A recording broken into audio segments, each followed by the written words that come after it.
Ist Rosberg, rechts ist Hamilton, wer erwischt den besten Start von den beiden da vorne? Jetzt ist er freigegeben, Rosberg kommt gut weg, Hamilton mit dem schlechten Start, Perez gut, gleich schon neben Kimi Räikkönen, attackieren da auch schon gerade mal Lewis Hamilton, aber da kann sich im Endeffekt dann doch noch Kimi Räikkönen durchsetzen und da hinten hat es gekracht, da sind wir Lotus. Ich glaube, es ist Grosjean, oder?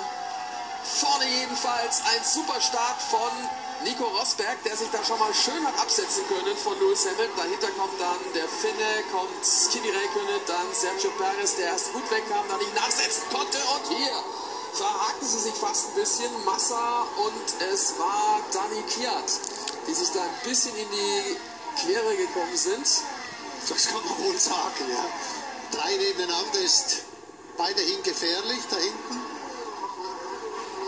Vorne jedenfalls alles gut weggegangen, anbremsen, spät auf der Bremse auch Bottas, da ist schon Sebastian Vettel im Sandwich, muss aufpassen, direkt neben ihm Button, den hat er sich schon geschnappt, jetzt muss er ein bisschen vom Gas gehen, weil vor ihm Bottas ist, der keinen guten Start erwischt hat und wir sind bei Felipe Massa, normalerweise ja, die Williams gute Starter, heute war das nicht so richtig gut.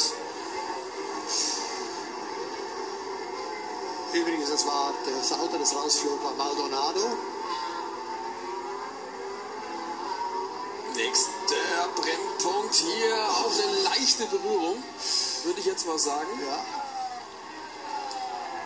Kvyat ist da ziemlich hart umgegangen mit seinem... Die haben sich berührt, ne? Ja, und Sebastian Vettel war da auch mit dabei. Ja, ich hoffe nicht, dass er da am Auto, also am Frontflügel was hat. Aber aus der Distanz nicht so ganz zu erkennen. Sebastian Vettel und vor ihm fahrend müsste das Max Verstappen gewesen sein. Verstappen, Vettel und Button, die drei.